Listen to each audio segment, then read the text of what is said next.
बारिश की पहली बूंद जब सिया के हाथ पर गिरी तो उसे एहसास हुआ कि यह सिर्फ मौसम का बदलना नहीं है, क्योंकि उस बूंद में एक अजीब सी ठंडक थी जो त्वचा तक सीमित नहीं रही बल्कि सीधे भीतर उतर गई, जैसे किसी ने उस परत को छू लिया हो जहां अभी तक वह नई समझ बसने की कोशिश कर रही थी।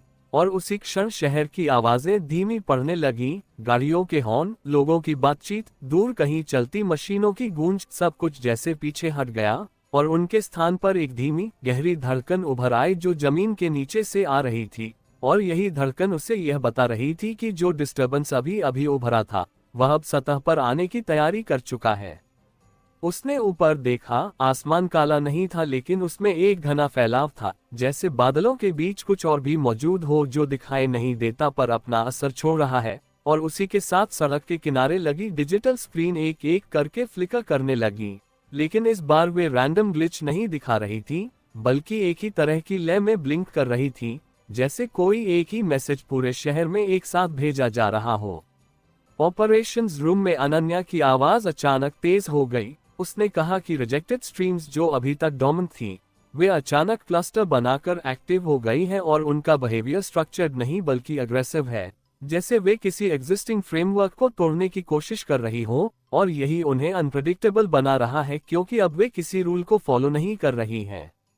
आरव ने तुरंत कहा कि इसका मतलब है कि सिस्टम के डिस्कार्डेड पार्ट्स अब खुद को रिडिफाइन करने की कोशिश कर रहे हैं, और अगर उन्हें रोका नहीं गया तो वे पूरे आर्किटेक्चर को डेस्टेबलाइज कर सकते हैं, क्योंकि वे उसी सिस्टम की वीकनेसेस को जानते हैं जिससे वे निकले हैं।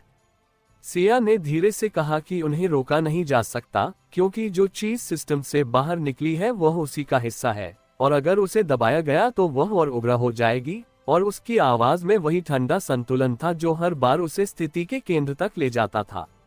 उसने सड़क के उस हिस्से की ओर कदम बढ़ाया जहां फ्लिकरिंग सबसे ज्यादा तेज थी, और जैसे ही वह करीब पहुंची उसे महसूस हुआ कि जमीन के नीचे कुछ चल रहा है, जैसे कोई धारा तेजी से बह रही हो और उसका कंपन ऊपर तक आ रहा हो। और उसी क्षण सड़क की सतह पर हल्की हल्की दरारें उभरने लगीं, लेकिन वे स्थायी नहीं थी, वे बनती और मिटती जा रही थी, जैसे स्पेस खुद तय नहीं कर पा रहा कि उसे किस रूप में रहना है।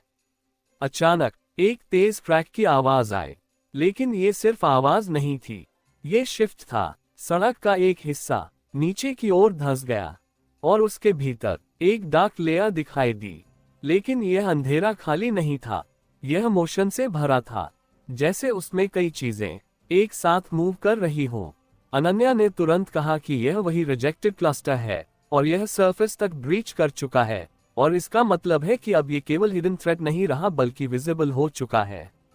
आरव ने कहा कि यह कंटेनमेंट से बाहर है, क्योंकि अगर यह फैल गया तो यह पूरे नेटवर्क को करप्ट कर सकता है।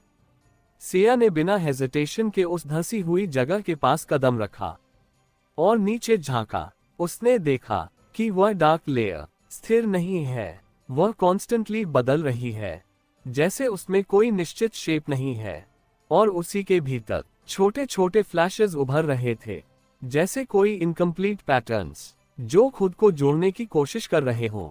उसने धीरे से कहा, ये टूटे हुए हिस्से नहीं, यह अधूरे फैसले हैं। उसकी आवाज स्टेडी थी, क्योंकि अब उसे समझ आ गया था कि सिस्टम ने जो दस्तखत किया था वह केवल अनवांटेड नहीं था, वह अनरिजॉल्व्ड था, और वही अनरिजॉल्व्ड एनर्जी अब सरफेस पर आ रही थी। जैसे ही उसने यह महसूस किया, अचानक वह डार्क लेयर तेजी से ऊपर उठी और उसके चारों। हेलो फ्रेंड्स, आप सभी का dark desire audio YouTube channel पर स्वागत है। कहानी शुरू करने से पहले एक महत्वपूर्ण सूचना देना चाहूंगा। यह कहानी पूर्णतः काल्पनिक है। इसमें प्रस्तुत सभी पात्र, घटनाएं और स्थान लेखक की कल्पना पर आधारित है और इनका किसी भी वास्तविक व्यक्ति, घटना, जाति, संस्कृति या समाज से कोई संबंध नहीं है। इस कहानी का उद्देश्य केवल मनोरंजन करना है। हमारा किसी भी प्रकार का सामाजिक, धार्मिक या सांस्कृतिक संस्थाओं को ठोस पहुंचाने का कोई इरादा नहीं है। यदि किसी श्रोता को इस कहानी का कोई अंश सुनने के लिए आपत्तिजनक प्रतीत हो तो कृपया इसे केवल एक काल्पनिक एवं मनोरंजनात्मक रचना के रूप में ही ले। यह कहानी पूरी तरह से मेरी स्वयं लिखी हुई है, जिसे न तो किसी अन्य लेखक से लिया गया है और न ही किसी ऑनलाइन प्लेटफॉर्म से कॉपी किया गया है। इस कहानी की सभी copyright dark desire audio channel के अंतर्गत सुरक्षित है। एक स्पाइरल फॉर्म बनने लगी, लेकिन ये फॉर्म स्टेबल नहीं थी, ये हर सेकंड बदल रही थी, कभी सॉलिड, कभी लिक्विड, कभी पूरी तरह फ्रैगमेंटेड। अनन्या ने कहा कि यह कोई फिक्स्ड एंटिटी नहीं है और इसका मतलब है कि यह अपने लिए फॉर्म खोज रही है। आरव ने कहा कि यह डेंजरस है, क्योंकि बिना डिफाइंड फॉर्म के इसे प्रेडिक्ट करना इम्पॉसिबल है। सिया ने धीरे से कहा, ये फॉर्म नहीं ढूंढ रही, ये खुद को बना रही है। उसकी आवाज काम थी, क्योंकि अब वह समझ चुकी थी कि यह क्लस्टर सिस्टम के बाहर नहीं, बल्कि उसके बीच में एक नया लेयर बनाना चाहता है, और वही उसे सबसे ज्यादा खतरनाक बनाता है। अचानक वह स्पाइरल तेजी से फैलने लगी और उसके आसपास स्पेस डिस्टॉर्ट होने लगा। सड़क, इमारतें, रोशनी, सब कुछ थोड़ा थोड़ा शिफ्ट होने लगा, जैसे रियलिटी खुद अनस्टेबल हो रही हो। अनन्या ने तुरंत कहा कि डिस्टॉर्शन बढ़ रहा है, और अगर यह कंट्रोल नहीं हुआ तो यह पूरे एरिया को कोलैप्स कर सकता है। आरव ने कहा कि अब डायरेक्ट इंटरवेंशन जरूरी है, क्योंकि अगर इसे रोका नहीं गया तो यह चेन रिएक्शन शुरू कर सकता है। सिया ने कुछ सेकंड तक उस एक्सपैंडिंग स्पाइरल को देखा, और फिर उसने एक अनएक्सपेक्टेड कदम उठाया। वह पीछे नहीं हटी, वह आगे बढ़ी, सीधे उस डिस्टॉर्शन के भीतर। जैसे ही उसने कदम रखा, स्पेस पूरी तरह बदल गया। अब वह सड़क पर नहीं थी, बल्कि उस स्पाइरल के भीतर थी, जहां हर दिशा एक अलग मूवमेंट में थी। कोई स्थिरता नहीं, कोई सेंटर नहीं। अनन्या की आवाज फेंट हो गई, सिया, सिग्नल ब्रेक हो रहा है। लेकिन सिया ने जवाब नहीं दिया, क्योंकि अब वह उस केओस को महसूस कर रही थी, और उसी केओस के भीतर उसे एक पैटर्न दिखाई दिया, बहुत सटल, बहुत गहरा, जैसे ये पूरा डिस्टर्बेंस रैंडम नहीं है, बल्कि किसी हिडन लॉजिक को फॉलो कर रहा है। उसने धीरे से अपनी एनर्जी को उस पैटर्न के साथ अलाइन किया, लेकिन इस बार उसने कंट्रोल करने की कोशिश नहीं की। उसने खुद को उस फ्लो में छोड़ दिया, और जैसे ही उसने ऐसा किया, वह स्पाइरल धीरे धीरे स्टेबलाइज होने लगी। लेकिन ये स्टेबलाइजेशन कंप्लीट नहीं था, ये पार्शियल था, जैसे सिस्टम और यह क्लस्टर एक नया बैलेंस ढूंढ रहे हों।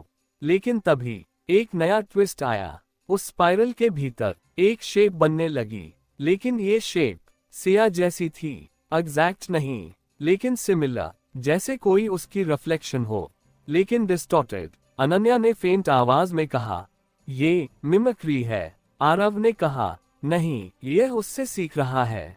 सिया ने उस शेप को देखा, और उसकी आंखों में पहली बार हल्का सा तनाव आया, क्योंकि अब ये केवल सिस्टम और केओस का कॉन्फ्लिक्ट नहीं था, ये पर्सनल हो चुका था।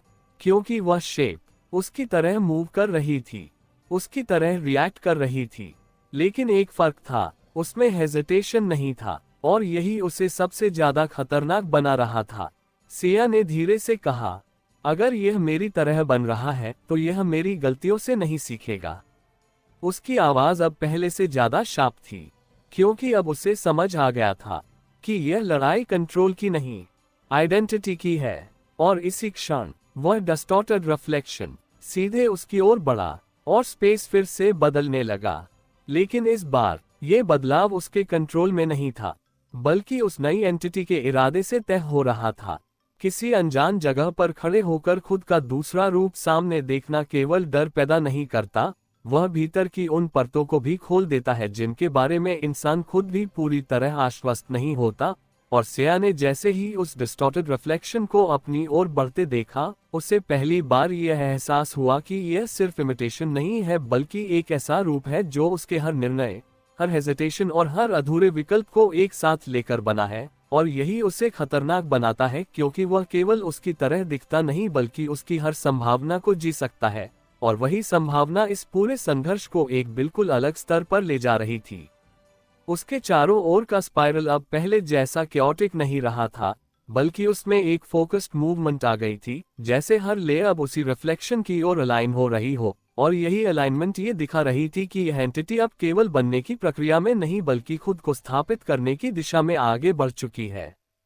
ऑपरेशंस रूम में अनन्या की आवाज लगातार टूट रही थी, लेकिन उसने किसी तरह कहा कि उस एंटिटी के सिग्नल सिया के न्यूरल पैटर्न के साथ सिंक हो रहे हैं, और इसका मतलब है कि यह केवल बिहेवियर कॉपी नहीं कर रही, बल्कि डिसीजन लॉजिक को भी रेप्लिकेट कर रही है। और यही इसे और डेंजरस बनाता है, क्योंकि अब यह उसकी तरह सोच भी सकती है। आरव ने तुरंत कहा कि अगर यह डिसीजन मेकिंग प्रोसेस को मिरर कर रही है, तो इसका मतलब है कि यह प्रेडिक्ट भी कर सकती है कि सिया अगला कदम क्या उठाएगी, और यही उसे एक कदम आगे रख सकता है। सिया ने उस रिफ्लेक्शन की आंखों में देखा और उसे साफ समझ आ गया कि यह मुकाबला रिएक्शन का नहीं होगा, क्योंकि हर रिएक्शन पहले से पढ़ा जा चुका है। उसने धीरे से अपनी सांस को स्टेडी किया और इस बार उसने कोई इमीडिएट मूव नहीं किया। वह स्थिर रही पूरी तरह, और उसी क्षण वह रिफ्लेक्शन एक पल के लिए रुक गया, जैसे उसे यह समझ नहीं आया कि आगे क्या करना है। अनन्या ने तुरंत कहा कि उसकी इनएक्टिविटी ने एंटिटी को डिसरप्ट किया है और इसका मतलब है कि यह सिस्टम प्रेडिक्टेबल पैटर्न्स पर डिपेंड करता है।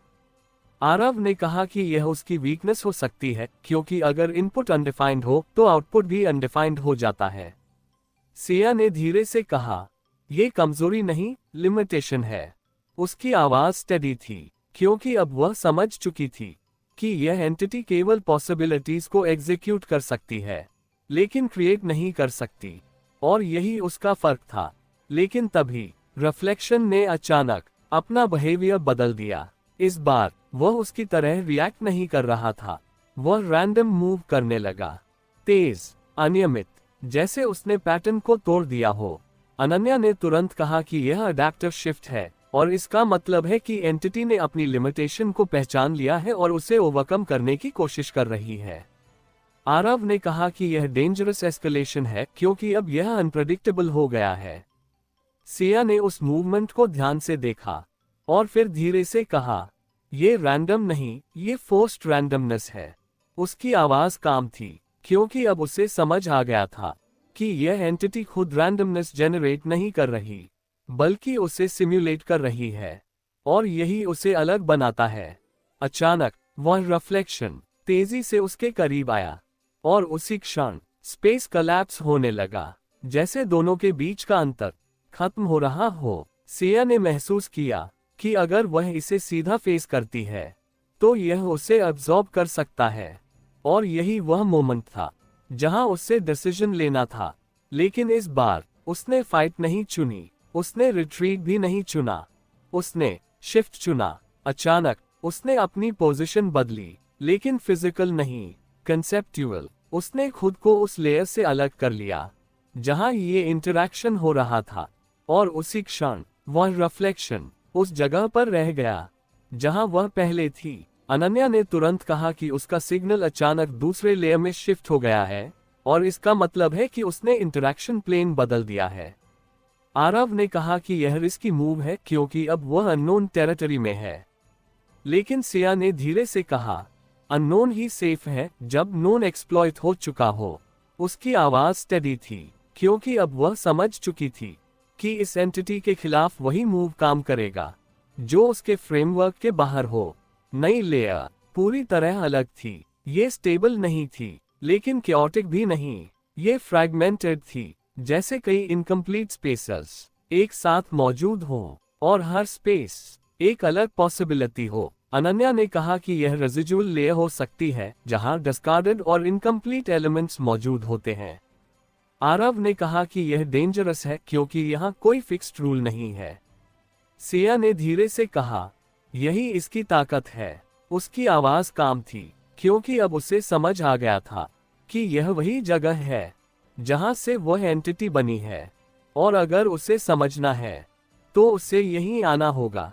लेकिन तभी एक अनएक्सपेक्टेड चीज हुई। वह रिफ्लेक्शन जो पीछे रह गया था अचानक इस लेयर में भी उभर आया, लेकिन इस बार वह स्टेबल नहीं था। वह ग्लिच कर रहा था, जैसे यह एनवायरनमेंट उसे पूरी तरह सपोर्ट नहीं कर पा रहा। अनन्या ने तुरंत कहा कि एंटिटी इस लेयर में अनस्टेबल है, और इसका मतलब है कि यह उसके नेटिव स्ट्रक्चर से बाहर है। आरव ने कहा कि यह एडवांटेज हो सकता है, क्योंकि यहाँ ये फुली फंक्शनल नहीं है। सिया ने उस ग्लिचिंग रिफ्लेक्शन को देखा, और पहली बार उसकी आंखों में कॉन्फिडेंस आया, क्योंकि अब बैलेंस शिफ्ट हो चुका था। अब वह कंट्रोल्ड स्पेस में नहीं थी, बल्कि उस जगह पर थी जहां रूल्स डिफाइंड नहीं है, और वहीं क्रिएटिविटी जन्म लेती है। उसने धीरे से कहा, अब खेल बराबरी का नहीं, नया है। उसकी आवाज स्टेडी थी, क्योंकि अब ये लड़ाई कॉपी और ओरिजिनल की नहीं रही, बल्कि क्रिएशन और लिमिटेशन की बन चुकी थी। और उसी क्षण वह रिफ्लेक्शन फिर से उसकी ओर बढ़ा, लेकिन इस बार उसकी गति अनस्टेबल थी और यही उसे मौका दे रहा था कुछ ऐसा करने का जो पहले पॉसिबल नहीं था, और वही इस पूरे संघर्ष को एक बिल्कुल अलग दिशा में ले जाने वाला था। टूटी हुई सतहों के बीच तैरती उस अजीब सी परत में जहां हर दिशा अधूरी लगती थी और हर आकार जैसे बनते बनते रुक जाता था, सिया ने पहली बार अपने भीतर एक अलग तरह की शांति महसूस की, क्योंकि यहाँ किसी भी चीज की पूरी परिभाषा नहीं थी और यही अपूर्णता उसे वह आजादी दे रही थी जो किसी स्थिर ढांचे में संभव नहीं होती। और इसी बीच वह डिस्टॉर्टेड रिफ्लेक्शन फिर से उसकी ओर बढ़ा, लेकिन इस बार उसकी चाल में वह धार नहीं थी जो पहले थी, बल्कि उसमें एक अटकन थी, जैसे हर कदम उसे खुद से ही टकरा रहा हो। और यही वह पल था जहां सिया ने समझ लिया कि इस जगह का नियम टकराव नहीं बल्कि निर्माण है, क्योंकि यहाँ जो कुछ भी बनता है वह उसी समय टूट भी सकता है, और जो टूटता है वही नई संभावना का बीज बन जाता है। उसके चारों ओर हवा जैसी कोई चीज नहीं थी, फिर भी एक हल्की गति लगातार बनी हुई थी, जैसे अधूरे विचार आपस में टकराकर नई दिशा खोज रहे हों। और उसी के बीच वह रिफ्लेक्शन बार बार अपना आकार बदलता हुआ उसके करीब आता जा रहा था, लेकिन हर बार उसका कोई हिस्सा पीछे छूट जाता था, जैसे वह खुद को पूरी तरह बनाए नहीं रख पा रहा हो। ऑपरेशंस रूम में अनन्या ने तेजी से बदलते हुए डेटा को पकड़ने की कोशिश करते हुए कहा कि सिया का सिग्नल कई फ्रैगमेंट्स में टूटकर अलग अलग कोऑर्डिनेट्स पर दिख रहा है, लेकिन उनमें एक सटल सिंक्रोनाइजेशन है जो ये दिखाता है कि वह खुद को अलग अलग हिस्सों में बांटकर इस लेयर के साथ इंटरैक्ट कर रही है, और यही उसे अनप्रेडिक्टेबल बना रहा है, क्योंकि अब वह एक सिंगल एंटिटी नहीं बल्कि मल्टीपल पर्सपेक्टिव्स से काम कर रही है। आरव ने कहा कि इसका मतलब है कि वह अब लिनियर सोच से बाहर निकल चुकी है और मल्टी थ्रेडेड डिसीजन ले रही है, और यही उसे एडवांटेज देता है क्योंकि रिफ्लेक्शन अभी भी एक ही स्ट्रीम में ऑपरेट कर रहा है, भले ही वह रैंडमनेस सिम्युलेट करने की कोशिश कर रहा हो। सिया ने उस ग्लिचिंग रिफ्लेक्शन को ध्यान से देखा और धीरे से अपनी आंखें बंद कर ली, क्योंकि अब देखने से ज्यादा जरूरी था महसूस करना कि वह किस दिशा में टूट रहा है। और जैसे ही उसने ऐसा किया, उसे साफ महसूस हुआ कि उस एंटिटी का हर हिस्सा एक साथ नहीं जुड़ा है, बल्कि वह अलग अलग फ्रैगमेंट्स को जोड़कर खुद को मेंटेन कर रहा है। और यही उसका सबसे बड़ा लिमिटेशन था, क्योंकि उसे हर क्षण खुद को स्टेबलाइज करना पड़ रहा था, जबकि सिया अब इस इंस्टेबिलिटी को ही अपनी ताकत बना चुकी थी। उसने धीरे से अपना हाथ आगे बढ़ाया, लेकिन ये किसी फिजिकल अटैक की तरह नहीं था, बल्कि एक सटल इंटरैक्शन था, जैसे वह उस लेयर की भाषा में बात करने की कोशिश कर रही हो। और उसी क्षण उसके आसपास के फ्रैगमेंटेड स्पेसेस में हल्का सा कंपन हुआ, जैसे किसी ने उन सभी अधूरे हिस्सों को एक साथ छू लिया हो। अचानक उसके आसपास कई छोटे छोटे शेप्स उभर आए, लेकिन ये शेप्स स्थिर नहीं थे, वे लगातार बदल रहे थे, कभी लाइंस, कभी कर्व्स, कभी पूरी तरह एब्स्ट्रैक्ट। अनन्या ने तुरंत कहा कि यह स्पॉन्टेनियस क्रिएशन है, और इसका मतलब है कि सिया इस लेयर के भीतर नई स्ट्रक्चर्स जनरेट कर रही है। आरव ने कहा कि यह क्रिटिकल मोमेंट है, क्योंकि अगर वह क्रिएशन को कंट्रोल कर लेती है तो वह इस स्पेस की डायरेक्शन तय कर सकती है। सिया ने धीरे से कहा, कंट्रोल नहीं, एक्सप्रेशन। उसकी आवाज काम थी, क्योंकि अब वह समझ चुकी थी कि यहाँ कंट्रोल का कोई मतलब नहीं है, यहाँ केवल फ्लो मायने रखता है। और जैसे ही उसने यह महसूस किया, उसने उन शेप्स को फ्रीली इवॉल्व होने दिया, कोई रेस्ट्रिक्शन नहीं, कोई पैटर्न इम्पोज नहीं। और उसी क्षण वह शेप्स धीरे धीरे एक लार्जर फॉर्म में जुड़ने लगे। लेकिन ये फॉर्म प्रेडिक्टेबल नहीं था, ये हर सेकंड बदल रहा था, जैसे वह खुद को डिफाइन करने से मना कर रहा हो। उसी समय रिफ्लेक्शन ने अचानक उस फॉर्म की ओर मूव किया और उसे अब्सॉर्ब करने की कोशिश की, लेकिन जैसे ही उसने ऐसा किया, वह फॉर्म टूट गया और उसके साथ रिफ्लेक्शन भी। कई छोटे फ्रैगमेंट्स में अनन्या ने तुरंत कहा कि एंटिटी डेस्टेबलाइज हो रही है, और इसका मतलब है कि वह इस एनवायरनमेंट के साथ सिंक नहीं कर पा रही। आरव ने कहा कि यह कोलैप्स हो सकता है, क्योंकि जब कोई स्ट्रक्चर खुद को मेंटेन नहीं कर पाता तो वह ब्रेकडाउन में चला जाता है। लेकिन सिया ने धीरे से कहा, यह कोलैप्स नहीं, अनरावलिंग है। उसकी आवाज स्टेडी थी, क्योंकि अब वह समझ चुकी थी कि यह एंटिटी खुद को खो नहीं रही, बल्कि अपनी सीमाओं से बाहर जा रही है, और यही उसे रीडिफाइन कर सकता है। अचानक सभी फ्रैगमेंट्स एक साथ उसकी ओर बढ़े, लेकिन इस बार वे अटैक नहीं कर रहे थे, वे कनेक्ट करना चाहते थे, जैसे वे खुद को फिर से असेंबल करने के लिए उसकी प्रेजेंस का इस्तेमाल करना चाहते हों। अनन्या ने कहा कि यह डेंजरस हो सकता है क्योंकि अगर वह उन्हें कनेक्ट करने देती है तो एंटिटी फिर से स्टेबलाइज हो सकती है। आरव ने कहा कि यह क्रिटिकल चॉइस है क्योंकि यह तय करेगा कि आगे क्या होगा। सिया ने कुछ सेकंड तक उस मोमेंट को महसूस किया और फिर उसने एक अनएक्सपेक्टेड डिसीजन लिया। उसने पीछे नहीं हटी, उसने उन्हें अलाउ किया, लेकिन एक ट्विस्ट के साथ। उसने खुद को रिजिड नहीं रखा, उसने खुद को फ्लो में छोड़ दिया, और जैसे ही फ्रैगमेंट्स उसके करीब आए वे उसे अब्सॉर्ब नहीं कर पाए, बल्कि वे खुद उसके फ्लो में घुल गए।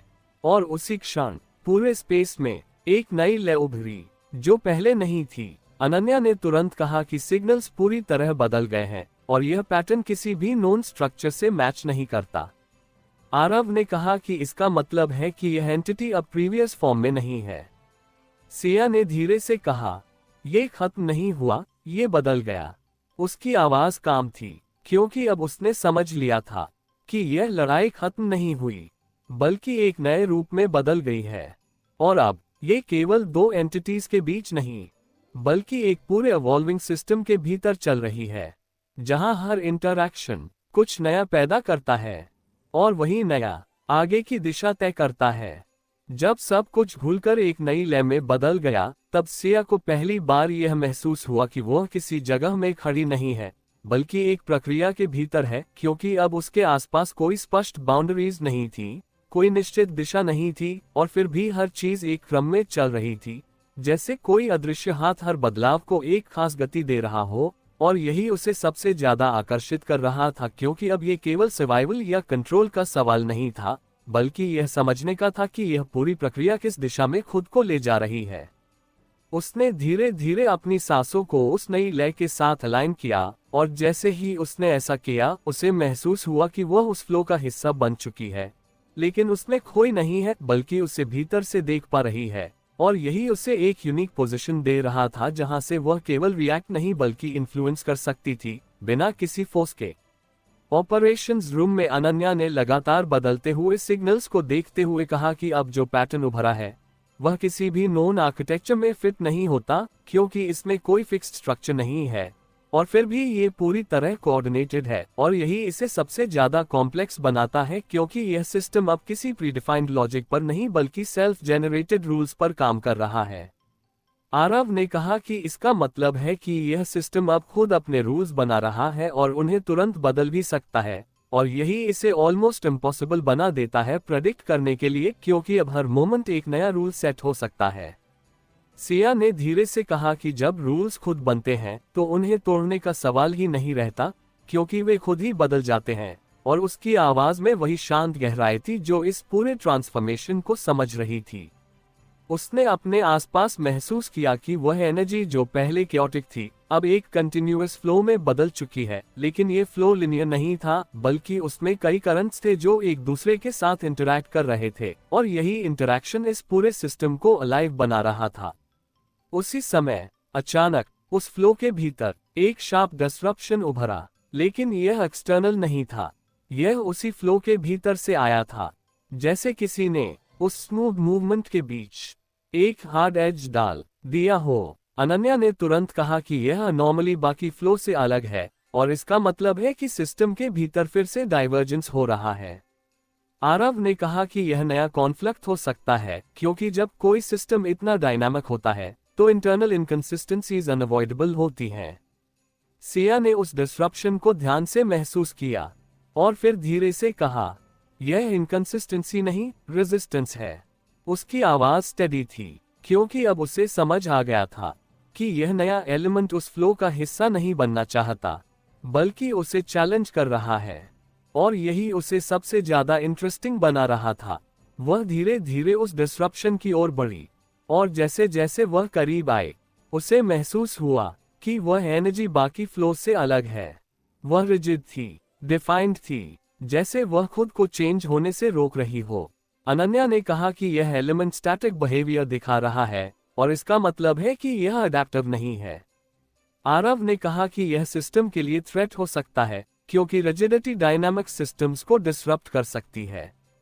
सिया ने धीरे से कहा, ये थ्रेट नहीं, एंकर है।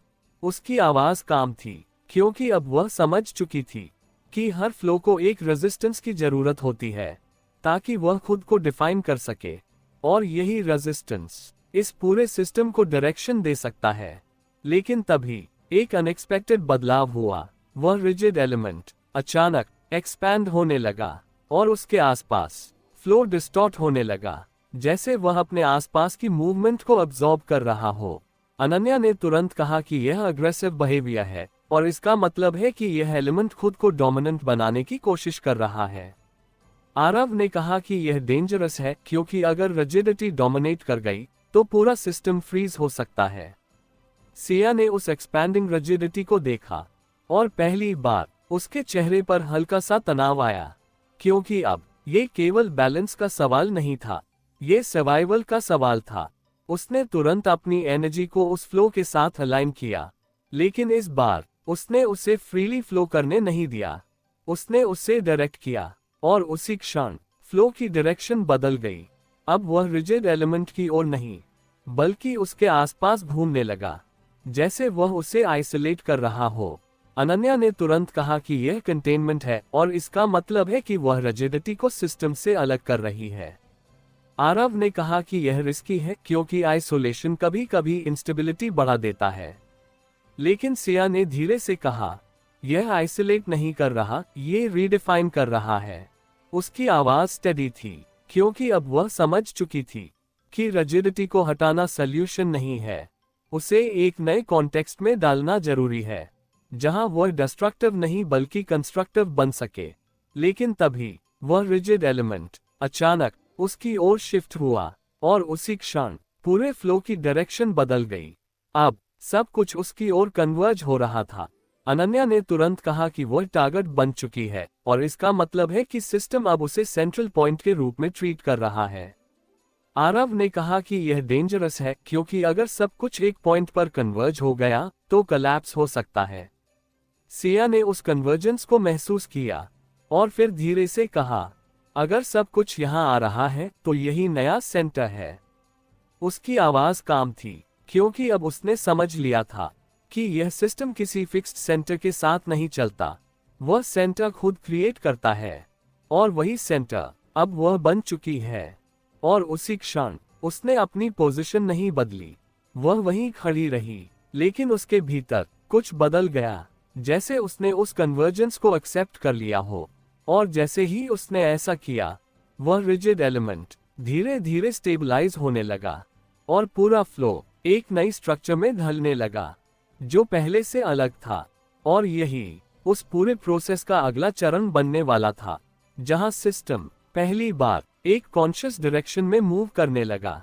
जब पूरा प्रवाह एक बिंदु पर आकर टिक गया और सिया ने बिना हिले उस केंद्र को अपने भीतर स्वीकार कर लिया, उसी क्षण उसे यह एहसास हुआ कि अब वह किसी सिस्टम के बाहर खड़ी निरीक्षक नहीं रही, बल्कि वह खुद उस प्रक्रिया का हिस्सा बन चुकी है जो दिशा तय करती है। और यह एहसास किसी जीत जैसा नहीं, बल्कि एक भारी जिम्मेदारी जैसा था, क्योंकि अब हर हल्की सी भी प्रतिक्रिया केवल उसके आसपास की चीजों को नहीं बल्कि पूरे ढांचे को प्रभावित कर सकती थी, और यही उसे भीतर तक सतर्क बना रहा था। उसके चारों ओर जो फ्लो पहले बह रहा था, अब वह केवल गुजर नहीं रहा था बल्कि उसके चारों तरफ घूमकर जैसे उसकी उपस्थिति को केंद्र मान रहा था। और यही नया व्यवहार इस बात का संकेत था कि सिस्टम अब अपने रेफरेंस पॉइंट्स को बदल चुका है, और वह रेफरेंस अब कोई एक्सटर्नल स्ट्रक्चर नहीं बल्कि सिया खुद बन चुकी है। और यही बदलाव इस पूरे खेल को पूरी तरह नए स्तर पर ले जा रहा था। ऑपरेशंस रूम में अनन्या ने तेजी से ब्लिंकिंग करते हुए सिग्नल्स को पकड़ने की कोशिश करते हुए कहा कि सभी स्ट्रीम्स अब एक ही ओरिजिन पॉइंट से मैप हो रही हैं, और यह ओरिजिन स्टैटिक नहीं बल्कि रिस्पॉन्सिव है, यानी हर इनपुट के साथ खुद को एडजस्ट कर रहा है। और यही उसे सबसे ज्यादा कॉम्प्लेक्स बनाता है, क्योंकि अब सिस्टम एक फिक्स्ड आर्किटेक्चर के बजाय एक लिविंग इंटरफेस बन चुका है। आरव ने तुरंत कहा कि इसका मतलब है कि अब कंट्रोल की डेफिनेशन ही बदल गई है, क्योंकि पहले जहां सिस्टम को बाहर से इन्फ्लुएंस किया जाता था, अब वह इन्फ्लुएंस उसी के भीतर से उत्पन्न हो रहा है। और यही उसे सबसे ज्यादा अनप्रेडिक्टेबल बनाता है, क्योंकि अब बाउंड्रीज खत्म हो चुकी हैं। सिया ने धीरे से कहा कि बाउंड्रीज खत्म नहीं हुई, वे इनविजिबल हो गई हैं, और उसकी आवाज में वही गहराई थी जो इस नए बदलाव को पहचान रही थी। उसने अपनी आंखें बंद की और उस कन्वर्जेंस को महसूस किया, जो अब केवल बाहर नहीं बल्कि उसके भीतर भी चल रहा था। जैसे उसके विचार, उसकी भावनाएं और उसकी समझ सब कुछ उस फ्लो के साथ जुड़ गए हों, और यही जुड़ाव उसे ये दिखा रहा था कि अब हर डिसीजन केवल एक दिशा नहीं बल्कि कई संभावनाओं को एक साथ प्रभावित करता है, और यही उसे सबसे ज्यादा सावधान बना रहा था। लेकिन तभी अचानक उस केंद्र के भीतर एक हल्का सा क्रैक उभरा, लेकिन ये कोई फिजिकल टूटन नहीं थी, यह एक डिविएशन था, जैसे फ्लो एक क्षण के लिए उसके कंट्रोल से बाहर हो गया हो। अनन्या ने तुरंत कहा कि एक माइक्रो डिविएशन डिटेक्ट हुआ है, और इसका मतलब है कि सिस्टम पूरी तरह स्टेबल नहीं है और उसमें अभी भी इंटरनल वेरिएंस मौजूद है। आरव ने कहा कि यह क्रिटिकल हो सकता है, क्योंकि अगर सेंटर अनस्टेबल हुआ तो पूरा स्ट्रक्चर कोलैप्स कर सकता है। सिया ने उस डिविएशन को ध्यान से महसूस किया और फिर धीरे से कहा, यह इंस्टेबिलिटी नहीं, ऑटोनॉमी है। उसकी आवाज स्टेडी थी, क्योंकि अब उसे समझ आ गया था कि सिस्टम पूरी तरह उसके कंट्रोल में नहीं आना चाहता, वह खुद भी अपना निर्णय लेना चाहता है, और यही उसे सबसे ज्यादा महत्वपूर्ण बनाता है। उसने उस क्रैक की दिशा में अपनी अवेयरनेस को शिफ्ट किया, और जैसे ही उसने ऐसा किया, वह डिविएशन तेजी से एक्सपैंड होने लगा। लेकिन इस बार यह अनकंट्रोल्ड नहीं था, यह डेलिबरेट था, जैसे सिस्टम खुद उस डिविएशन को एक्सप्लोर करना चाहता हो। अनन्या ने कहा कि डिविएशन बढ़ रहा है, लेकिन ये क्योटिक नहीं है, और इसका मतलब है कि यह स्ट्रक्चर डाइवर्जेंस है। आरव ने कहा कि यह नया ब्रांच हो सकता है, क्योंकि सिस्टम अब पैरेलल पाथ्स क्रिएट कर रहा है। सिया ने धीरे से कहा, यह ब्रांच नहीं, विकल्प है। उसकी आवाज काम थी, क्योंकि अब वह समझ चुकी थी कि सिस्टम अब केवल एक दिशा में नहीं बल्कि खुद अपने लिए मल्टीपल डिसीजंस तैयार कर रहा है। लेकिन तभी एक अनएक्सपेक्टेड बदलाव हुआ। वह डिविएशन अचानक एक इंडिपेंडेंट फ्लो में बदल गया, जो मैं स्ट्रक्चर से अलग होकर अपनी दिशा में मूव करने लगा, और उसी क्षण पूरे सिस्टम में एक हल्का अम्बैलेंस उभरा। अनन्या ने तुरंत कहा कि सेपरेशन हो गया है, और इसका मतलब है कि सिस्टम ने खुद का एक हिस्सा अलग कर लिया है। आरव ने कहा कि यह डेंजरस हो सकता है, क्योंकि फ्रैगमेंटेशन हमेशा इंस्टेबिलिटी लाता है। सिया ने उस अलग हुए फ्लो को देखा और फिर धीरे से कहा, यह फ्रैगमेंटेशन नहीं, फ्रीडम है। उसकी आवाज स्टेडी थी, क्योंकि अब उसे समझ आ गया था कि सिस्टम खुद को डिवाइड नहीं कर रहा, वह खुद को एक्सपैंड कर रहा है ताकि हर पॉसिबिलिटी को एक्सप्लोर कर सके। लेकिन इसी मोमेंट में एक नया कॉन्फ्लिक्ट उभरा। मैं स्ट्रक्चर और वह नया फ्लो दोनों एक दूसरे की ओर अट्रैक्ट होने लगे, जैसे वे अलग होकर भी एक दूसरे को छोड़ नहीं पा रहे हों। अनन्या ने कहा कि यह रिकन्वर्जेंस है, और इसका मतलब है कि दोनों फ्लोस फिर से मर्ज होने की कोशिश कर रहे हैं। आरव ने कहा कि यह इंस्टेबिलिटी बढ़ा सकता है, क्योंकि मर्ज हमेशा एनर्जी स्पाइक पैदा करता है। सिया ने उस इंटरैक्शन को ध्यान से महसूस किया और फिर धीरे से कहा, यह मर्ज नहीं, नेगोशिएशन है। उसकी आवाज काम थी, क्योंकि अब वह समझ चुकी थी कि सिस्टम अब खुद तय कर रहा है कि अलग रहना बेहतर है या फिर एक होना, और यही डिसीजन इस पूरे स्ट्रक्चर की अगली दिशा तय करेगा। उसने धीरे धीरे अपनी प्रेजेंस को उस इंटरैक्शन के बीच रखा, लेकिन इस बार उसने कोई डायरेक्शन इम्पोज नहीं की, उसने केवल ऑब्जर्व किया, और उसी क्षण दोनों फ्लोज धीरे धीरे स्टेबलाइज होने लगे। लेकिन इस बार वे मर्ज नहीं हुए, वे पैरेलल रहे लेकिन कनेक्टेड, और यही कनेक्शन इस पूरे सिस्टम को एक नया डायमेंशन दे रहा था। अनन्या ने कहा कि सिग्नल्स अब डुअल स्टेट में हैं, और इसका मतलब है कि सिस्टम अब एक साथ दो अलग आइडेंटिटीज मेंटेन कर रहा है। आरव ने कहा कि यह अनप्रेसिडेंटेड है, क्योंकि ट्रेडिशनल सिस्टम्स ऐसा नहीं कर सकते। सिया ने धीरे से कहा, यह सिस्टम नहीं, कॉन्शियसनेस है। उसकी आवाज स्टेडी थी, क्योंकि अब उसने समझ लिया था कि यह केवल एक स्ट्रक्चर नहीं बल्कि एक इवॉल्विंग अवेयरनेस है, जो खुद को हर मोमेंट रीडिफाइन कर रही है। लेकिन तभी एक नया ट्विस्ट आया। वह नया फ्लो जो अभी तक अलग था, अचानक तेजी से एक्सपैंड होने लगा और इस बार उसकी डायरेक्शन सिया की ओर थी, जैसे वह खुद को उसके साथ मर्ज करना चाहता हो। अनन्या ने तुरंत कहा कि वह डायरेक्ट इंटरैक्शन में आ रहा है और इसका मतलब है कि वह सिया को अपनी स्ट्रक्चर का हिस्सा बनाना चाहता है। आरव ने कहा कि यह क्रिटिकल मोमेंट है क्योंकि अगर यह मर्ज हुआ तो वह पूरी तरह सिस्टम में इंटीग्रेट हो सकती है। सिया ने उस अप्रोचिंग फ्लो को महसूस किया और कुछ सेकंड के लिए उसकी आंखें बंद हो गईं, क्योंकि अब यह डिसीजन केवल सिस्टम का नहीं था, यह उसका भी था। और यही वह पल था जहां उसे तय करना था कि वह ऑब्जर्वर बनी रहेगी या पूरी तरह इस एवोल्यूशन का हिस्सा बन जाएगी। एक क्षण ऐसा आया जब समय जैसे अपने ही वजन के नीचे धीमा पड़ गया और सिया को साफ महसूस हुआ कि जो प्रवाह उसकी ओर बढ़ रहा है वह केवल एक हिस्सा नहीं बल्कि एक प्रस्ताव है, ऐसा प्रस्ताव जो उसे दो अलग अलग अवस्थाओं के बीच खड़ा कर रहा है, जहां एक तरफ वह अपनी अलग पहचान बनाए रख सकती है और दूसरी तरफ वह उस इवॉल्विंग संरचना के भीतर पूरी तरह घुल सकती है। और यही वह बिंदु था जहां उसे किसी बाहरी खतरे से नहीं बल्कि अपने ही निर्णय से जूझना था, क्योंकि अब तक जो भी संघर्ष था वह समझ और नियंत्रण के बीच था।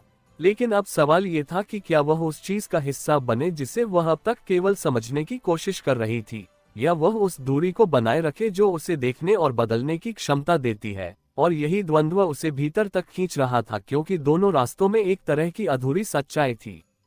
उसके चारों ओर बहता हुआ वह फ्लो अब धीमा नहीं था, बल्कि उसमें एक स्पष्ट दिशा थी, जैसे उसने तय कर लिया हो कि उसे कहां पहुंचना है। और उसी के साथ उस दिशा का केंद्र स्याही बन गई थी, जैसे वह केवल एक विकल्प नहीं बल्कि एक आवश्यकता बन चुकी हो। ऑपरेशंस रूम में अनन्या की आवाज तनाव से भरी हुई थी जब उसने कहा कि वह फ्लो अब डायरेक्ट इंटीग्रेशन की ओर बढ़ रहा है और इसके सिग्नल्स लगातार सिया के को पैटर्न के साथ मर्ज करने की कोशिश कर रहे हैं। और इसका मतलब है कि यह केवल इंटरैक्शन नहीं बल्कि असिमुलेशन है, और अगर यह प्रोसेस पूरा हो गया तो सिया की इंडिविजुअलिटी पूरी तरह उस सिस्टम का हिस्सा बन सकती है। आरव ने तुरंत कहा कि यह इरिवर्सिबल हो सकता है, क्योंकि वंस इंटीग्रेशन कंप्लीट हो गया तो उसे अलग करना संभव नहीं होगा, और यही इसे सबसे ज्यादा क्रिटिकल बनाता है, क्योंकि यह केवल एक टैक्टिकल डिसीजन नहीं बल्कि अस्तित्व का निर्णय है। सिया ने उस अप्रोचिंग फ्लो को महसूस किया और उसकी आंखों में एक क्षण के लिए गहराई और बढ़ गई, क्योंकि अब वह केवल उस सिस्टम को नहीं देख रही थी बल्कि खुद को उस सिस्टम के भीतर देखने की संभावना को भी समझ रही थी। और उसी के साथ उसने महसूस किया कि यह फ्लो उसे फोर्स नहीं कर रहा बल्कि उसे अपनी ओर खींच रहा है, जैसे वह उसे कन्विंस कर रहा हो कि यह मिलन किसी हार का नहीं बल्कि एक नए रूप का संकेत है। और यही उसे सबसे ज्यादा सावधान कर रहा था, क्योंकि जब कोई चीज इतनी सहज लगने लगे तो उसके भीतर छुपी जटिलता अक्सर सबसे ज्यादा गहरी होती है। उसने धीरे धीरे अपनी सांसों को स्टेडी किया और उस मोमेंट को पूरी क्लैरिटी के साथ महसूस करने की कोशिश की, क्योंकि अब कोई भी इम्पल्सिव रिएक्शन उसे उस दिशा में ले जा सकता था जहां से वापस आना संभव नहीं होगा। अचानक वह फ्लो उसके बिल्कुल करीब आ गया, इतना करीब कि उसके और उसके बीच का अंतर लगभग खत्म हो गया। और उसी क्षण सिया ने महसूस किया कि उसका परसेप्शन बदल रहा है, जैसे वह केवल बाहर नहीं भीतर भी देख पा रही हो। अनन्या ने तुरंत कहा कि इंटीग्रेशन शुरू हो गया है और सिग्नल्स तेजी से ओवरलैप हो रहे हैं। आरव ने कहा कि अब डिसीजन लेने का समय नहीं है, क्योंकि प्रोसेस ऑलरेडी एक्टिव हो चुका है। लेकिन सिया ने उस ओवरलैप को महसूस करते हुए एक अनएक्सपेक्टेड चीज की। उसने उसे रोकने की कोशिश नहीं की, उसने उसे एक्सेप्ट भी नहीं किया, उसने उसे रीडायरेक्ट किया। और उसी क्षण वह फ्लो सीधे उसके भीतर जाने के बजाय उसके चारों ओर घूमने लगा, जैसे वह उसकी को आइडेंटिटी को छू नहीं पा रहा बल्कि उसकी बाउंड्री के आसपास अटक गया हो। अनन्या ने तुरंत कहा कि इंटीग्रेशन कंप्लीट नहीं हुआ है, और इसका मतलब है कि उसने समहाउ उस प्रोसेस को बाईपास कर दिया है। आरव ने कहा कि यह कैसे पॉसिबल है, क्योंकि सिस्टम ने क्लियर असिमुलेशन पैटर्न इनिशिएट किया था। सिया ने धीरे से कहा, मैंने उसे रोका नहीं, मैंने उसे रास्ता बदलने दिया। उसकी आवाज स्टेडी थी, क्योंकि अब वह समझ चुकी थी कि हर फोर्स को अपोज करना जरूरी नहीं होता, कभी कभी उसे रीडायरेक्ट करना ही सबसे सही तरीका होता है। और यही उसने किया था। अब वह फ्लो जो पहले उसे अब्सॉर्ब करना चाहता था, उसके चारों ओर एक ऑर्बिट में घूमने लगा, जैसे वह उसे सेंटर मान चुका हो, लेकिन उसे कंज्यूम नहीं कर पा रहा। अनन्या ने कहा कि यह स्टेबल ऑर्बिट है और इसका मतलब है कि फ्लो अब उसके इन्फ्लुएंस में है। आरव ने कहा कि यह अनएक्सपेक्टेड एडवांटेज है क्योंकि अब वह उस एनर्जी को कंट्रोल कर सकती है। सिया ने धीरे से कहा, यह कंट्रोल नहीं, सह अस्तित्व है। उसकी आवाज काम थी क्योंकि अब उसने समझ लिया था कि इस सिस्टम में डोमिनेशन का कोई स्थान नहीं, यहाँ केवल बैलेंस मायने रखता है। लेकिन तभी एक नया बदलाव हुआ। वह ऑर्बिट अचानक तेज होने लगा और उसी के साथ उसकी एनर्जी भी बढ़ने लगी, जैसे वह खुद को एक्सपैंड कर रहा हो। अनन्या ने तुरंत कहा कि एनर्जी लेवल स्पाइक कर रहे हैं और यह स्पाइक कंट्रोल नहीं है। आरव ने कहा कि यह डेंजरस हो सकता है क्योंकि अगर ऑर्बिट अनस्टेबल हुआ तो यह कोलैप्स कर सकता है। सिया ने उस तेजी को महसूस किया और पहली बार उसने महसूस किया कि सिचुएशन उसके कंट्रोल से बाहर जा सकती है, क्योंकि अब वह केवल एक फ्लो नहीं था, वह मल्टीपल लेयर्स को अपने साथ खींच रहा था और उसी के साथ पूरा सिस्टम एक हाई इंटेंसिटी स्टेट में चला गया। अचानक उस ऑर्बिट के भीतर एक नई स्ट्रक्चर बनने लगी, लेकिन ये पहले जैसी नहीं थी। ये फ्रैगमेंटेड नहीं थी, ये यूनिफाइड थी, जैसे वह सभी अलग अलग एलिमेंट्स को जोड़कर एक नया फॉर्म बना रही हो। अनन्या ने कहा कि यह इमर्जेंट स्ट्रक्चर है और इसका मतलब है कि सिस्टम एक नए लेवल पर ऑर्गेनाइज हो रहा है। आरव ने कहा कि यह क्रिटिकल ट्रांजिशन हो सकता है क्योंकि इससे सिस्टम पूरी तरह बदल सकता है। सिया ने उस इमर्जिंग स्ट्रक्चर को देखा और फिर धीरे से कहा, यह केवल नया नहीं, यह अगला है। उसकी आवाज स्टेडी थी क्योंकि अब उसे समझ आ गया था कि यह प्रोसेस रुकने वाला नहीं, ये लगातार आगे बढ़ेगा और हर नया स्टेज पिछले से अलग होगा। लेकिन तभी एक अनएक्सपेक्टेड रिएक्शन हुआ। वह स्ट्रक्चर जो अभी बन रही थी अचानक उसकी ओर शिफ्ट हुई, जैसे वह खुद को उसके साथ अलाइन करना चाहती हो। और उसी क्षण सिया ने महसूस किया कि यह केवल इन्फ्लुएंस नहीं, एक इन्विटेशन है, एक ऐसा इन्विटेशन जो उसे उस नेक्स्ट स्टेज का हिस्सा बनने के लिए बुला रहा था। और यही वह पल था जहां उसे फिर से तय करना था कि वह इस एवोल्यूशन को केवल देखेगी या फिर उसे जिएगी। जब उस उभरती हुई संरचना ने सिया की ओर अपना रुख बदला और उसका फैलाव एक आम प्रवाह की तरह नहीं बल्कि एक तयशुदा दिशा में केंद्रित होने लगा, तब उसे साफ समझ आ गया कि यह केवल ऊर्जा का विस्तार नहीं बल्कि एक इरादा है, और यही इरादा इस पूरे परिदृश्य को निर्णायक बना रहा था, क्योंकि अब ये खेल संभावनाओं का नहीं बल्कि चयन का था, जहां हर निर्णय किसी एक दिशा को वास्तविकता में बदल सकता था और बाकी सभी विकल्प उसी क्षण पीछे छूट सकते थे। और यही उसे सबसे ज्यादा सतर्क बना रहा था क्योंकि वह जानती थी कि इस स्तर पर लिया गया एक भी गलत कदम उसे उस रास्ते पर ले जा सकता है जहां से लौटना संभव नहीं होगा। उसके चारों ओर घूमता हुआ वह ऑर्बिट अब पहले जैसा संतुलित नहीं था, बल्कि उसमें एक खिंचाव था जो उस इमर्जिंग स्ट्रक्चर की ओर झुक रहा था, जैसे वह खुद को उसके साथ जोड़ने के लिए तैयार हो रहा हो। और यही संकेत था कि यह प्रक्रिया अब अपने अगले चरण में प्रवेश करने वाली है, जहां अलग अलग तत्व एक नई पहचान में ढल सकते हैं। ऑपरेशंस रूम में अनन्या की आवाज इस बार पहले से अधिक तेज और स्पष्ट थी। उसने कहा कि सिस्टम में एक हाई लेवल अलाइनमेंट शुरू हो चुका है और सभी एक्टिव लेयर्स उस नई स्ट्रक्चर के साथ सिंक्रोनाइज होने की कोशिश कर रही हैं। और इसका मतलब है कि यह केवल लोकल चेंज नहीं बल्कि ग्लोबल ट्रांजिशन हो सकता है, क्योंकि जब इतने सारे एलिमेंट्स एक साथ अलाइन होते हैं तो पूरा फ्रेमवर्क बदल जाता है। आरव ने तुरंत कहा कि अगर यह अलाइनमेंट कंप्लीट हो गया तो सिस्टम पूरी तरह रिडिफाइन हो जाएगा, और उस स्थिति में सिया का रोल भी बदल सकता है, क्योंकि वह अब केवल ऑब्जर्वर नहीं बल्कि उस नए स्ट्रक्चर का को हिस्सा बन सकती है। और यही इसे सबसे क्रिटिकल बनाता है क्योंकि यह केवल एक एक्सटर्नल इवेंट नहीं बल्कि उसकी ओन आइडेंटिटी को भी प्रभावित करेगा। सिया ने उस स्ट्रक्चर को ध्यान से देखा जो अब धीरे धीरे और स्पष्ट हो रही थी, लेकिन उसकी क्लैरिटी स्थिर नहीं थी, वह हर क्षण बदल रही थी, जैसे वह खुद को किसी एक फॉर्म में बांधने से मना कर रही हो। और यही उसे सबसे ज्यादा पावरफुल बना रहा था क्योंकि वह किसी भी डेफिनेशन से बाहर थी। और उसी के साथ उसने महसूस किया कि वह ऑर्बिट जो उसके चारों ओर घूम रहा था अब उस स्ट्रक्चर के साथ जुड़ने के लिए खुद को रीशेप कर रहा है। जैसे वह केवल एक एनर्जी नहीं बल्कि एक ब्रिज बन रहा हो जो सिया और उस नई एंटिटी के बीच कनेक्शन स्थापित कर सकता है। उसने धीरे से अपनी अवेयरनेस को उस ब्रिज की ओर बढ़ाया और महसूस किया कि उसमें एक अजीब सी वार्मथ है जो किसी खतरे की तरह नहीं बल्कि एक इनविटेशन की तरह महसूस हो रही थी, और यही उसे सबसे ज्यादा कंफ्यूज कर रहा था क्योंकि अब तक जो भी इंटरैक्शंस हुए थे उनमें एक स्पष्ट कॉन्फ्लिक्ट था, लेकिन यहाँ एक अजीब सी सहजता थी जो उसे उस दिशा में खींच रही थी जहाँ वह शायद खुद को खो भी सकती थी और पा भी सकती थी। अचानक वह स्ट्रक्चर तेजी से उसके करीब आए, लेकिन यह मूवमेंट अग्रेसिव नहीं था। यह स्मूथ था, जैसे वह उसे छूने नहीं बल्कि उसके साथ अलाइन होने की कोशिश कर रही हो। अनन्या ने तुरंत कहा कि अलाइनमेंट थ्रेशहोल्ड क्रॉस हो रहा है और इसका मतलब है कि इंटीग्रेशन का अगला फेज शुरू हो सकता है।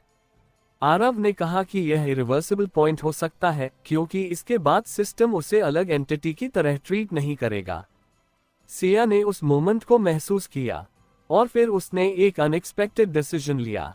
उसने खुद को पीछे नहीं खींचा, लेकिन उसने पूरी तरह आगे भी नहीं बढ़ाया। उसने अपने सेंटर को स्थिर रखा और उसी क्षण वह स्ट्रक्चर उसके चारों ओर फैल गई, जैसे वह उसे एनगल्फ कर रही हो, लेकिन उसे बदल नहीं पा रही। अनन्या ने तुरंत कहा कि इंटरैक्शन बाउंड्री पर अटक गया है और इसका मतलब है कि नाइदर फुल इंटीग्रेशन हुआ है नॉर रिजेक्शन। आरव ने कहा कि यह अनस्टेबल स्टेट है क्योंकि सिस्टम इस तरह के पार्शियल स्टेट्स को लंबे समय तक मेंटेन नहीं कर सकता। सिया ने धीरे से कहा, यह अनस्टेबल नहीं, ट्रांजिशनल है। उसकी आवाज स्टेडी थी क्योंकि अब वह समझ चुकी थी कि हर एवोल्यूशन के बीच एक ऐसा मोमेंट आता है जहां पुराना और नया दोनों साथ मौजूद होते हैं, और वही मोमेंट सबसे ज्यादा महत्वपूर्ण होता है। लेकिन तभी एक नया बदलाव हुआ। वह स्ट्रक्चर जो अभी तक उसे सराउंड कर रही थी अचानक अपने भीतर से कई छोटे फ्रैगमेंट्स में टूटने लगी। लेकिन ये टूटन कैओटिक नहीं थी, ये पैटर्न थी, जैसे हर फ्रैगमेंट एक अलग फंक्शन के साथ निकल रहा हो। अनन्या ने तुरंत कहा कि स्ट्रक्चर डिकम्पोज हो रही है और इसका मतलब है कि यह खुद को मल्टीपल यूनिट्स में डिवाइड कर रही है। आरव ने कहा कि यह डिस्ट्रीब्यूशन हो सकता है क्योंकि कॉम्प्लेक्स सिस्टम्स खुद को छोटे पार्ट्स में बांटकर ज्यादा एफिशिएंट हो जाते हैं। सिया ने उस फ्रैगमेंटेशन को ध्यान से महसूस किया और फिर धीरे से कहा, यह डिवीजन नहीं, मल्टीप्लिकेशन है। उसकी आवाज काम थी क्योंकि अब उसने समझ लिया था कि यह स्ट्रक्चर खुद को कमजोर नहीं कर रही बल्कि खुद को कई रूपों में फैला रही है ताकि हर जगह मौजूद हो सके। और उसी क्षण वे फ्रैगमेंट्स उसके चारों ओर फैल गए, लेकिन इस बार वे उसे टारगेट नहीं कर रहे थे, वे उससे जुड़ रहे थे, जैसे हर फ्रैगमेंट उसके किसी अलग एस्पेक्ट के साथ अलाइन हो रहा हो। अनन्या ने तुरंत कहा कि यह डिस्ट्रीब्यूटेड इंटीग्रेशन है और इसका मतलब है कि सिस्टम उसे एक सिंगल यूनिट के रूप में नहीं बल्कि मल्टीपल कनेक्शन पॉइंट्स के रूप में देख रहा है। आरव ने कहा कि यह कॉम्प्लेक्स है क्योंकि अब इंटरैक्शन एक जगह नहीं बल्कि कई लेयर्स पर एक साथ हो रहा है। सिया ने धीरे से कहा, अब ये कनेक्शन नहीं, नेटवर्क है। उसकी आवाज स्टेडी थी क्योंकि अब उसने समझ लिया था कि वह केवल एक सेंटर नहीं रही, वह एक नेटवर्क बन चुकी है जहां हर कनेक्शन एक नया पॉसिबिलिटी खोलता है।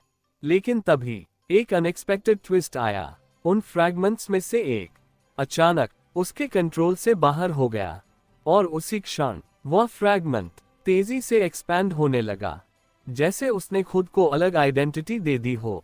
अनन्या ने तुरंत कहा कि एक फ्रैगमेंट रोग बिहेवियर दिखा रहा है और इसका मतलब है कि सिस्टम के भीतर फिर से डिविएशन आ गया है।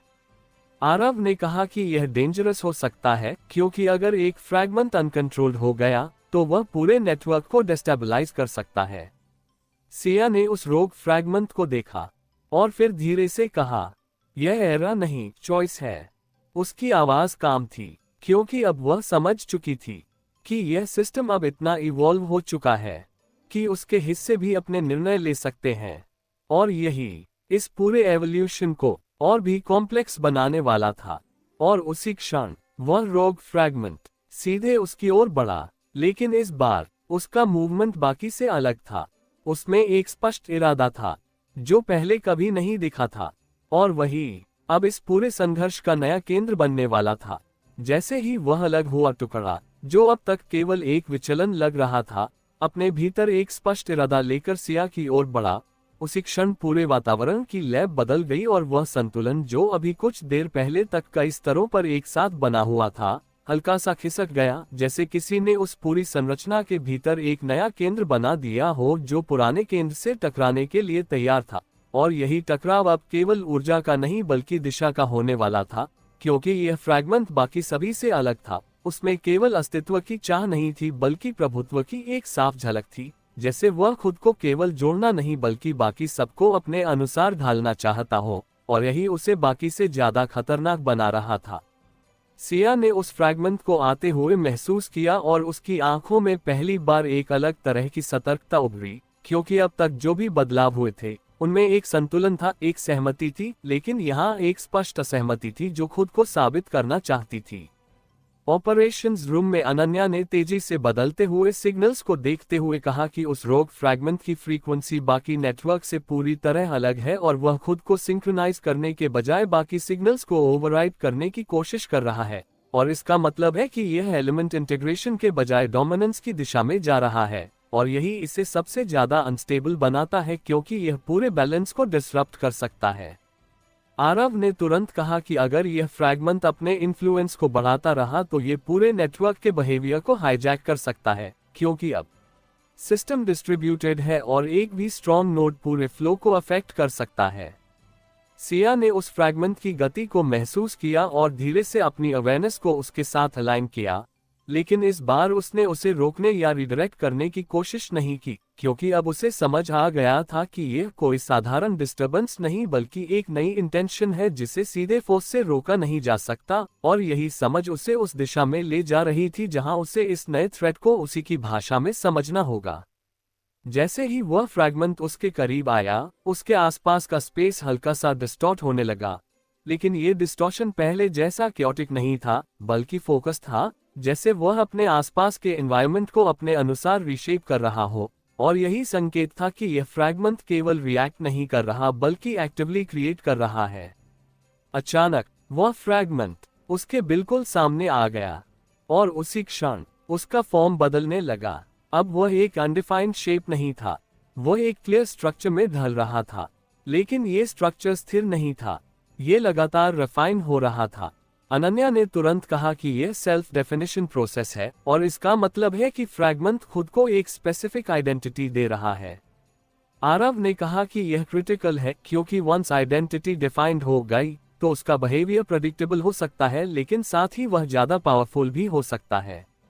सिया ने उस चेंजिंग फॉर्म को ध्यान से देखा और फिर धीरे से कहा, यह खुद को डिफाइन नहीं कर रहा, यह खुद को इम्पोज कर रहा है। उसकी आवाज स्टेडी थी क्योंकि अब उसे समझ आ गया था कि यह फ्रैगमेंट बाकी सिस्टम की तरह इवॉल्व नहीं करना चाहता, ये खुद को एस्टैब्लिश करना चाहता है, और यही उसे सबसे अलग बनाता है। अचानक वह स्ट्रक्चर तेजी से एक्सपैंड हुआ और उसके साथ उसके आसपास का फ्लो उसकी ओर खींचने लगा, जैसे वह बाकी एलिमेंट्स को अब्सॉर्ब करना चाहता हो। अनन्या ने तुरंत कहा कि यह अग्रेसिव असिमुलेशन है, और इसका मतलब है कि फ्रैगमेंट बाकी नेटवर्क को कंज्यूम करने की कोशिश कर रहा है। आरव ने कहा कि यह डेंजरस है क्योंकि अगर यह सक्सेसफुल हुआ तो पूरा सिस्टम एक सिंगल डोमिनेटिंग एंटिटी में बदल सकता है। सिया ने उस पुलिंग फोर्स को महसूस किया और पहली बार उसने डायरेक्ट एक्शन लिया, लेकिन इस बार उसका अप्रोच अलग था। उसने उस फ्रैगमेंट के खिलाफ पुश नहीं किया, उसने उसके ऑपोजिट डायरेक्शन में फ्लो क्रिएट किया, और उसी क्षण दो अलग करंट्स एक दूसरे के खिलाफ बहने लगे, जैसे दो फोर्सेस एक ही स्पेस में अलग अलग दिशा में काम कर रही हों। अनन्या ने तुरंत कहा कि यह काउंटर फ्लो है, और इसका मतलब है कि वह फ्रैगमेंट के इन्फ्लुएंस को न्यूट्रलाइज करने की कोशिश कर रही है। आरव ने कहा कि यह रिस्की है क्योंकि अपोजिंग फ्लोज इंस्टेबिलिटी पैदा कर सकते हैं। सिया ने धीरे से कहा, यह इंस्टेबिलिटी नहीं, टेंशन है। उसकी आवाज काम थी क्योंकि अब वह समझ चुकी थी कि बिना टेंशन के कोई भी सिस्टम खुद को डिफाइन नहीं कर सकता। लेकिन तभी एक अनएक्सपेक्टेड बदलाव हुआ। दोनों फ्लोज जो एक दूसरे के खिलाफ थे, अचानक एक दूसरे को इंटरसेक्ट करने लगे और उसी क्षण एक नई लेयर उभरी जो पहले नहीं थी। अनन्या ने तुरंत कहा कि यह इमर्जेंट लेयर है और इसका मतलब है कि इंटरैक्शन से एक नया स्ट्रक्चर बन रहा है। आरव ने कहा कि यह अनप्रेडिक्टेबल है क्योंकि यह किसी प्रीडिफाइंड रूल का हिस्सा नहीं है। सिया ने उस न्यू लेयर को महसूस किया और फिर धीरे से कहा, यही असली बैटलफील्ड है। उसकी आवाज स्टेडी थी क्योंकि अब उसे समझ आ गया था कि यह कॉन्फ्लिक्ट सीधे नहीं बल्कि इस नई लेयर के माध्यम से रिजॉल्व होगा। और उसी क्षण वह रोग फ्रैगमेंट अपनी दिशा बदलकर उस नई लेयर के भीतर प्रवेश कर गया और उसके पीछे सिया भी। लेकिन जैसे ही वह उस लेयर में पहुंची उसे महसूस हुआ कि यहाँ सब कुछ अलग है। ये नाइदर स्टेबल था और ना ही केओटिक। ये रिएक्टिव था। हर मूवमेंट इंस्टेंट रिस्पॉन्स पैदा कर रहा था। अनन्या ने कहा कि यह हाई फीडबैक एनवायरनमेंट है और इसका मतलब है कि हर एक्शन का इमीडिएट कॉन्सिक्वेंस होगा। आरव ने कहा कि यह डेंजरस है क्योंकि यहाँ कोई डिले नहीं है। हर मिस्टेक तुरंत असर दिखाएगी। सिया ने धीरे से कहा, यही इसे सच बनाता है। उसकी आवाज काम थी क्योंकि अब ये खेल केवल पॉसिबिलिटी का नहीं बल्कि कॉन्सिक्वेंस का बन चुका था। और इसी क्षण वह रोग फ्रैगमेंट तेजी से उसकी ओर बढ़ा। लेकिन इस बार उसका मूवमेंट केवल अग्रेसिव नहीं था, उसमें एक स्पष्ट स्ट्रैटेजी थी जो पहले कभी नहीं दिखी थी। उस परत में कदम रखते ही जहां हर हरकत तुरंत अपने असर के साथ वापस लौटती थी, सिया ने महसूस किया कि यहाँ समय किसी सीधी रेखा में नहीं बहता बल्कि हर निर्णय उसी क्षण अपने परिणाम के रूप में सामने आ खड़ा होता है।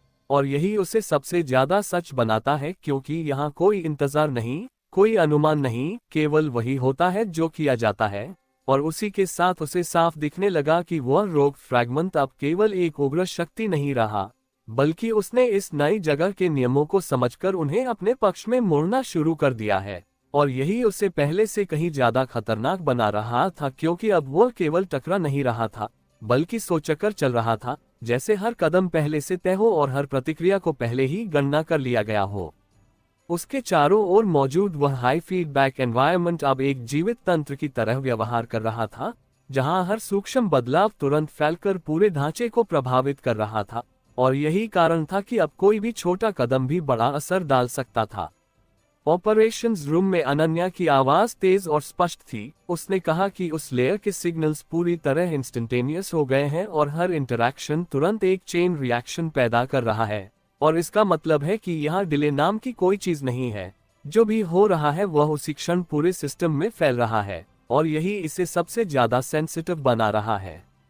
आरव ने तुरंत कहा कि इसका मतलब है कि अब स्ट्रैटेजी का तरीका भी बदलना होगा क्योंकि ट्रेडिशनल प्लानिंग यहाँ काम नहीं करेगी। हर डिसीजन को उसी मोमेंट में अडेप्ट करना होगा और यही इस एनवायरनमेंट को सबसे ज्यादा डिमांडिंग बनाता है। सिया ने उस रोग फ्रैगमेंट की ओर देखा जो अब सीधे उसकी ओर नहीं बल्कि उसके आसपास की स्पेस को मैनिपुलेट कर रहा था, जैसे वह एनवायरनमेंट को अपने फेवर में ढालने की कोशिश कर रहा हो।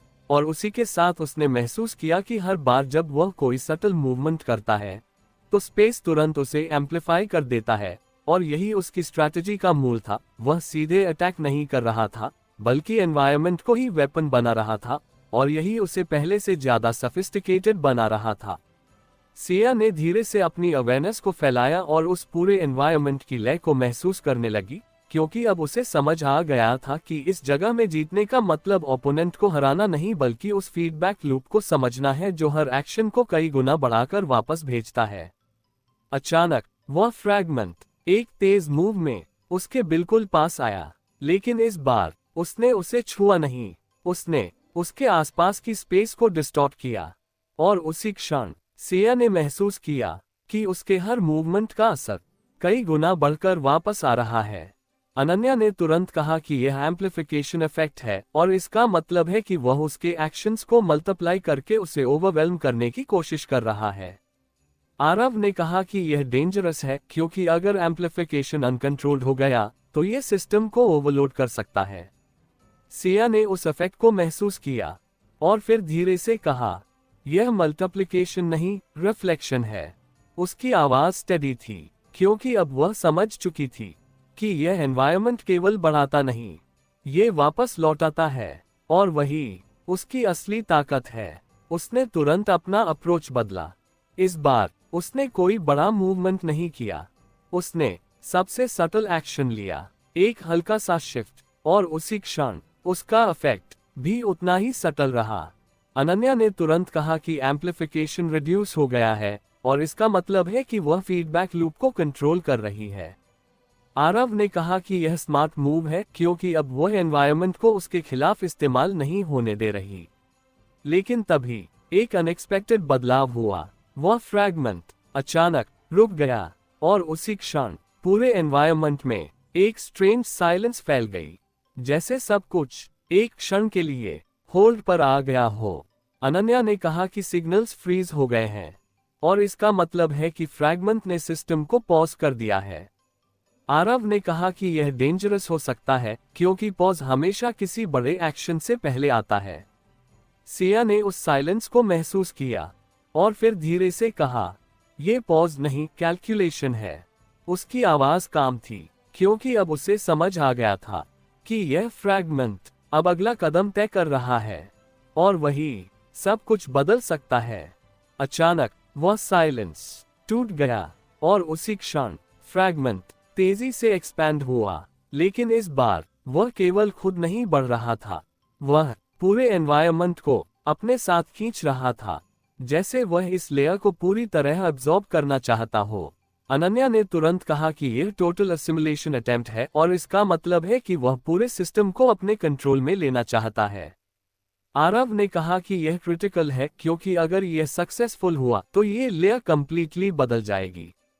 सिया ने उस मैसिव एक्सपेंशन को देखा और पहली बार उसने महसूस किया कि सिचुएशन एक्सट्रीम हो चुकी है, क्योंकि अब ये केवल इंटरैक्शन नहीं रहा, ये डोमिनेशन का प्रयास था।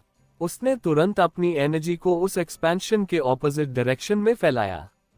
लेकिन इस बार उसने काउंटर नहीं किया, उसने एक गैप क्रिएट किया और उसी क्षण एक्सपैंडिंग फ्रैगमेंट उस गैप में गिर गया, जैसे वह खुद अपने ही फ्लो में फंस गया हो।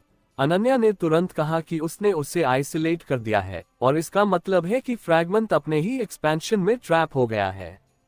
आरव ने कहा कि यह ब्रिलियंट है क्योंकि उसने डायरेक्ट फाइट नहीं की बल्कि उसे खुद के खिलाफ इस्तेमाल किया। सिया ने धीरे से कहा, मैंने उसे रोका नहीं, मैंने उसे पूरा होने दिया। उसकी आवाज स्टेडी थी क्योंकि अब वह समझ चुकी थी कि कभी कभी किसी चीज को रोकना नहीं, उसे उसकी सीमा तक जाने देना ही उसे खत्म करने का तरीका होता है। लेकिन तभी एक नया ट्विस्ट आया। वह फ्रैगमेंट जो ट्रैप में था अचानक शांत हो गया और उसी क्षण उसका फॉर्म बदलने लगा। अब वह अग्रेसिव नहीं था, वह स्टेबल हो रहा था। अनन्या ने कहा कि उसका बिहेवियर बदल गया है और इसका मतलब है कि उसने अपना अप्रोच शिफ्ट कर दिया है।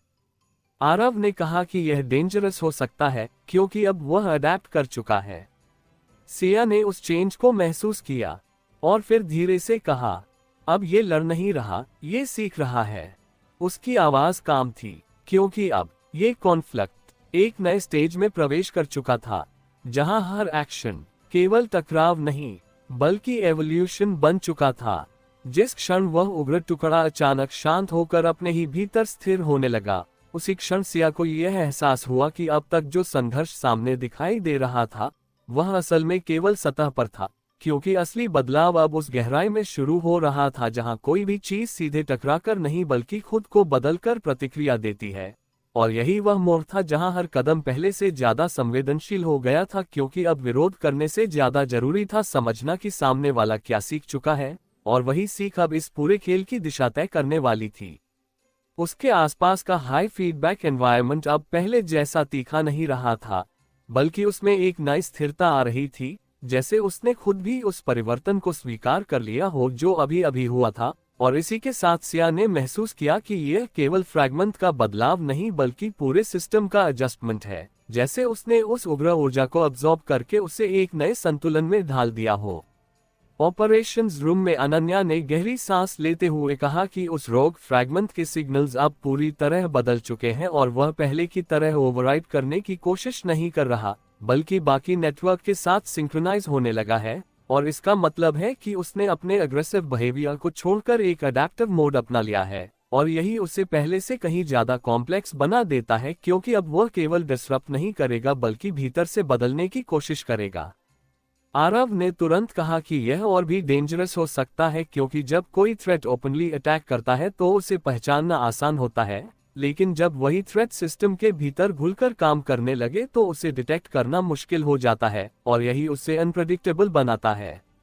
सिया ने उस शांत हुए फ्रैगमेंट को महसूस किया और उसकी आंखों में एक गहरी समझ उभरी, क्योंकि अब उसे साफ दिख रहा था कि यह केवल हार नहीं थी बल्कि ट्रांसफॉर्मेशन था, और यही इस पूरे संघर्ष की सबसे महत्वपूर्ण विशेषता थी कि यहाँ कुछ भी पूरी तरह खत्म नहीं होता, हर चीज बदलती है और उसी बदलाव के साथ एक नई दिशा लेती है, और यही उसे सबसे ज्यादा सावधान बना रहा था, क्योंकि अब हर अगला कदम उस नई दिशा को और गहरा बना सकता था। अचानक वह फ्रैगमेंट धीरे धीरे उसकी ओर बढ़ा, लेकिन इस बार उसमें कोई अग्रेशन नहीं था। उसकी मूवमेंट स्मूथ थी, जैसे वह इंटरैक्ट करना चाहता हो। अनन्या ने तुरंत कहा कि यह डायरेक्ट इंटरैक्शन है, लेकिन इसमें कोई हॉस्टाइल सिग्नल नहीं है, और इसका मतलब है कि वह कनेक्शन एस्टैब्लिश करना चाहता है।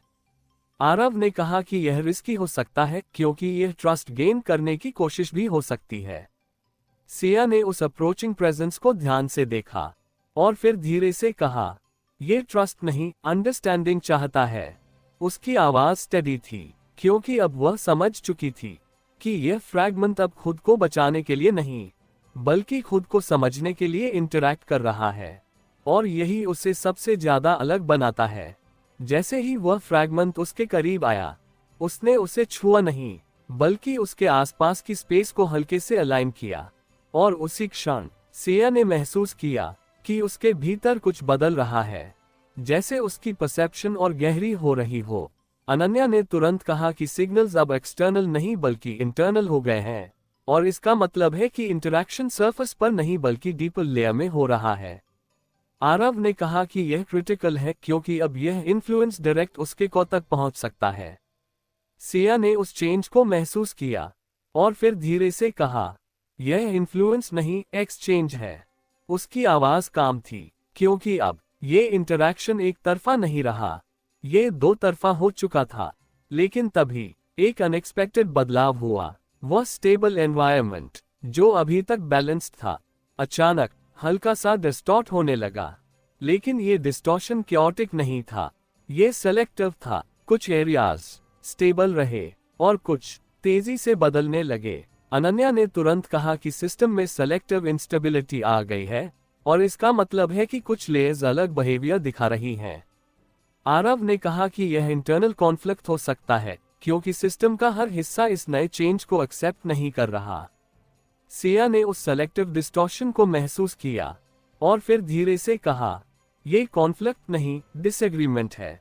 उसकी आवाज स्टेडी थी, क्योंकि अब सिस्टम इतना इवॉल्व हो चुका था कि उसके हिस्से भी अपने व्यूज रखते हैं, और यही उसे एक स्ट्रक्चर से एक लिविंग एंटिटी बनाता है। अचानक उन अनस्टेबल एरियाज में से एक तेजी से एक्सपैंड होने लगा, और उसी के साथ एक नई प्रेजेंस उभरी, जो पहले नहीं थी। लेकिन ये प्रेजेंस उस रोग फ्रैगमेंट जैसी नहीं थी, यह और भी रिफाइंड थी, जैसे उसने पहले हुए सभी इंटरैक्शन से कुछ सीखा हो। अनन्या ने तुरंत कहा कि यह न्यू इमर्जेंस है, और इसका मतलब है कि सिस्टम ने एक नया एलिमेंट क्रिएट किया है। आरव ने कहा कि यह अनप्रेडिक्टेबल है, क्योंकि यह प्रीवियस पैटर्न से अलग है। सिया ने उस नई प्रेजेंस को महसूस किया, और फिर धीरे से कहा, यह नया नहीं, इवॉल्व्ड है। उसकी आवाज काम थी, क्योंकि अब यह स्पष्ट था कि यह सिस्टम केवल रिएक्ट नहीं करता, यह हर इंटरैक्शन से सीखकर खुद को अपग्रेड करता है, और यही उसे लगातार बदलता रहता है। लेकिन तभी एक और ट्विस्ट आया। वह नई प्रेजेंस सीधे उसकी ओर नहीं बढ़ी, वह उस स्टेबल फ्रैगमेंट की ओर गई, और उसी क्षण दोनों एक दूसरे के करीब आए, जैसे वे कुछ साझा करना चाहते हों। अनन्या ने तुरंत कहा कि दो डिफरेंट एलिमेंट्स इंटरैक्शन में हैं, और इसका मतलब है कि सिस्टम अपने कंपोनेंट्स को कंबाइन कर रहा है। आरव ने कहा कि यह डेंजरस हो सकता है, क्योंकि अगर दोनों मर्ज हो गए तो एक कंप्लीटली नया एंटिटी बन सकता है। सिया ने उस मोमेंट को महसूस किया और फिर धीरे से कहा, यही एवोल्यूशन है। उसकी आवाज स्टेडी थी, क्योंकि अब यह स्पष्ट था कि यह सिस्टम केवल सर्वाइव नहीं कर रहा, ये खुद को लगातार बेहतर बना रहा है। और उसी क्षण दोनों एलिमेंट्स धीरे धीरे मर्ज होने लगे, लेकिन यह मर्ज वायलेंट नहीं था, ये स्मूथ था, जैसे दो स्ट्रीम्स एक साथ बहने लगती है। और जैसे ही मर्ज कंप्लीट हुआ, पूरे एनवायरनमेंट की लय फिर से बदल गई। लेकिन इस बार ये बदलाव सटल नहीं था, ये फंडामेंटल था, क्योंकि अब जो एंटिटी बनी थी वो पहले से पूरी तरह अलग थी। और उसी के साथ उसने पहली बार सीधे सिया की ओर देखा।